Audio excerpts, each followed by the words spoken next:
Hi guys, how you doing? Right. What it is, right, is we're on 2.1 now. Summarise the differences between communicable and non-communicable diseases with two examples of each. So, communicable diseases are diseases that can pass from one person to the other or another, like COVID-19. Non-communicable diseases are things like diabetes. They kind of develop in a person over time. Even Down syndrome, like from an extra chromosome, is something that's Down syndrome in the person. It's not contagious. Yeah.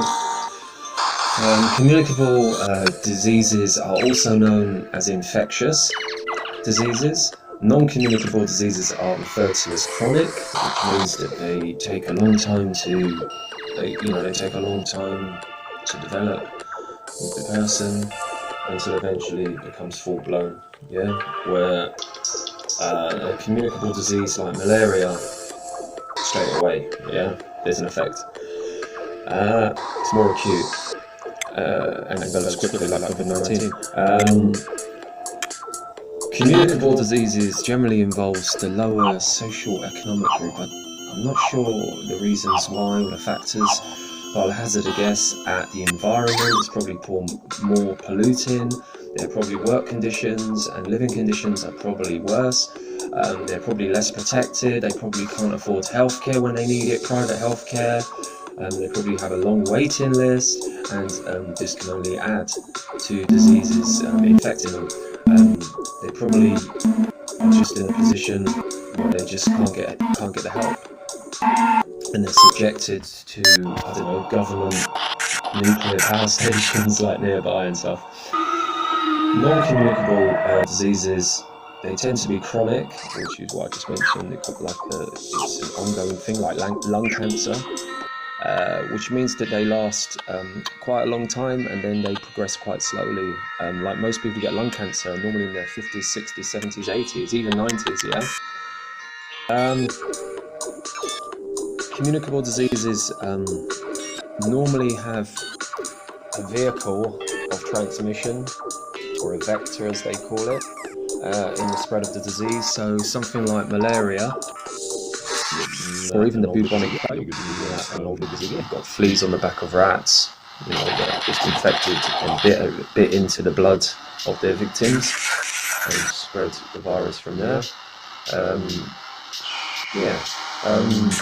Normally non-communicable diseases can be enticed, can be induced through like bad diet, high cholesterol, and give you coronary artery problems, environment like pollution, like you might live in a city where there's a lot of factories getting out a lot of waste, a lot of diesel fuels that are burning like nearby.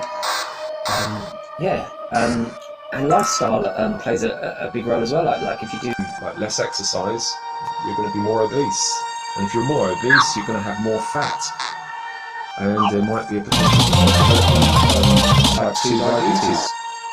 Yeah, where the insulin, there's insulin, but the cell won't let the sugar into the cell anymore.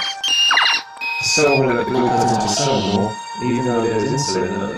This could develop with the wrong lifestyle because you might have just too much fat. So a good example of communicable disease, I'll give you two examples then. Common cold, like influenza. Pneumonia as well, I caught that a few years back. It was dreadful. Not the best experience in the world. Non-communicable diseases, diabetes, type 1 and type 2. And scurvy is a good one. Scurvy, Captain Cook and his lemon cured that one. Yeah, that's a deficiency in the vitamin C, I think it is. So just to round off, that's that. Thank you very much. Okay guys, 2.2 explains some biological causes of non-communicable diseases. There was a study, a link between radiation and type 1 diabetes. Type 1 diabetes is when there's no or hardly any insulin production or of the hormone. So you can imagine that the key is the insulin, the cell is a garage, and glucose is a car, yeah, which is the simplest complex of carbohydrate. And your key is just hasn't been produced, so the car stays in the bloodstream. Okay, or glucose. Okay, it's the best analogy that I can think of. So there's been a lot of evidence of a link between radiation and type 1 diabetes, which is obviously the cause is the beta cells in the pancreas are just basically stopped from producing insulin because of a haywire autoimmune system. Okay, so there was a study in Chernobyl, of all places, in 1986, where Montanussi et al. In 2002 found that there was a very high increase of diabetes type 1 in the surrounding areas. This was supported by Nanisklava et al. In 2004, who found that in the local Gomel region, that indeed the type 1 diabetes had increased compared to Minsk, which was further away, and but it was contradicted though by a Polish research audit in 2004 by Badanska and Stankiewicz et al., who didn't find any increase at all. But Poland is miles away, isn't it? I don't know if we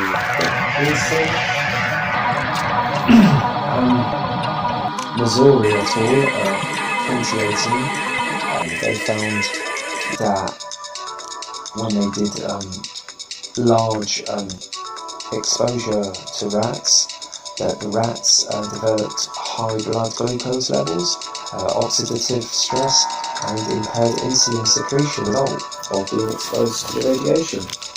Type 1 diabetes induced.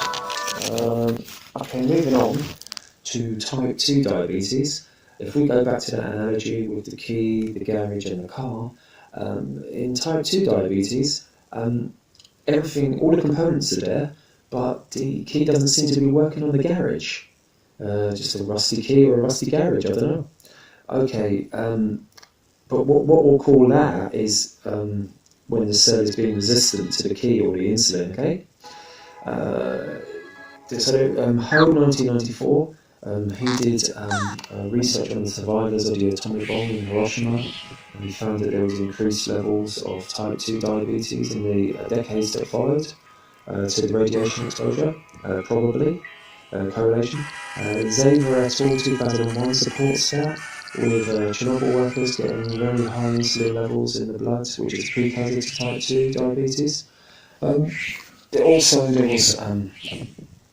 study by Kaminsky et al. In 2015, similar results where diabetes was found in survivors of Chernobyl. Also, Nylander et al. 2016, he did a mouse study which suggested that epigenetics was responsible, where the wrong genes are being expressed at the wrong time, where genes that were supposed to be switched on were switched off, and so on. He was sort of looking at cancer treatments and found there was a development in insulin resistance and type 2 diabetes later in life.